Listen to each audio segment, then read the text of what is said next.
সমাজের বিভিন্ন শ্রেণী পেশার মানুষকে নিয়ে একটি অন্তর্বর্তীকালীন সরকার গঠন করে প্রধানমন্ত্রী শেখ হাসিনাকে পদত্যাগ করার প্রস্তাব দিয়েছে বিশ্ববিদ্যালয় শিক্ষক নেটওয়ার্ক। একই সঙ্গে অন্তর্বর্তীকালীন সরকার গঠনে ৫ দফা রূপরেখা তুলে ধরেন সংগঠনটি। রোববার ঢাকা রিপোর্টার্স ইউনিটির সাগর রুনি মিলনায়তনে বৈষম্যহীন গণতান্ত্রিক বাংলাদেশ রূপান্তরের রূপরেখা প্রস্তাব শীর্ষক সংবাদ সম্মেলন আয়োজন করে বিশ্ববিদ্যালয় শিক্ষক নেটওয়ার্ক। দেশের গণতান্ত্রিক রূপান্তরে ৫ দফা প্রস্তাব তুলে ধরে জানানো হয়, এটি প্রাথমিক প্রস্তাব। এ প্রস্তাবকে আরও বিস্তৃত করতে কাজ করবে বিশ্ববিদ্যালয় শিক্ষক নেটওয়ার্ক। সূচনা বক্তব্যকে ঢাকা বিশ্ববিদ্যালয়ের সহযোগী অধ্যাপক সামিনা লুৎফা বলেন, বাংলাদেশের পাবলিক প্রাইভেট বিশ্ববিদ্যালয়ের শিক্ষকদের মোর্চা এই বিশ্ববিদ্যালয় শিক্ষক নেটওয়ার্ক ২০১৫ সাল থেকে শিক্ষক শিক্ষার্থীদের অধিকার নিয়ে কাজ করছে। বৈষম্যহীন ও গণতান্ত্রিক বাংলাদেশের রূপান্তরের সময় উপস্থিত শিক্ষার্থীদের এক দফার সঙ্গে একমত হয়ে শিক্ষকদের পক্ষ থেকে এই প্রস্তাব উপস্থাপন করা হচ্ছে।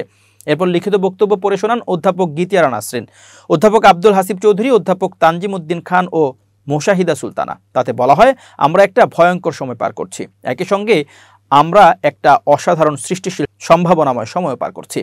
আমরা ভয়ঙ্কর দমনপীড়ন দেখেছি, আবার আমরা অসাধারণ প্রতিরোধও দেখেছি। গণঅভ্যুত্থান আমরা অনেক দেখেছি, কিন্তু মাত্র ২ সপ্তাহের মধ্যে এত প্রাণহানি বাংলাদেশে আর কখনো দেখেনি।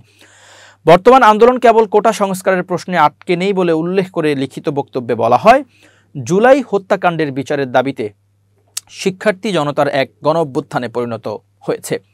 বৈষম্য বিরোধী আন্দোলনের শিক্ষার্থীদের ৯ দফা দাবি এখন গুলি, হত্যাযজ্ঞ, হামলা, গণগ্রেপ্তার বন্ধ, আটক শিক্ষার্থী জনতার মুক্তি, কারফিউ প্রত্যাহার, শিক্ষা প্রতিষ্ঠান খুলে দেওয়া ও অসংখ্য শিক্ষার্থী জনতাকে হত্যার দায়ে শেখ হাসিনা সরকারের পদত্যাগের এক দফায় এসে ঠেকেছে। বিশ্ববিদ্যালয় শিক্ষক নেটওয়ার্ক শিক্ষার্থীদের দাবির প্রতি সংহতি জানিয়ে এই স্বৈরাচারী সরকারের অবিলম্বে পদত্যাগ দাবি করছে।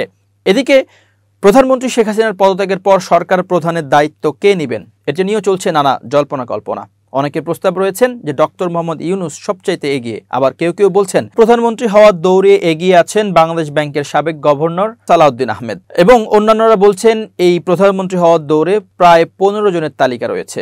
অন্য একটি খবরে বলা হয়েছে দেশে ফিরছেন ডক্টর মোহাম্মদ ইউনূস। তবে জনমনে প্রশ্ন, তিনি কি জন্য দেশে ফিরছেন? তিনি কি প্রধানমন্ত্রীর দায়িত্ব নেওয়ার জন্য দেশে ফিরছেন, নাকি তার কোনো ব্যক্তিগত কাজের জন্য তিনি দেশে আসছেন?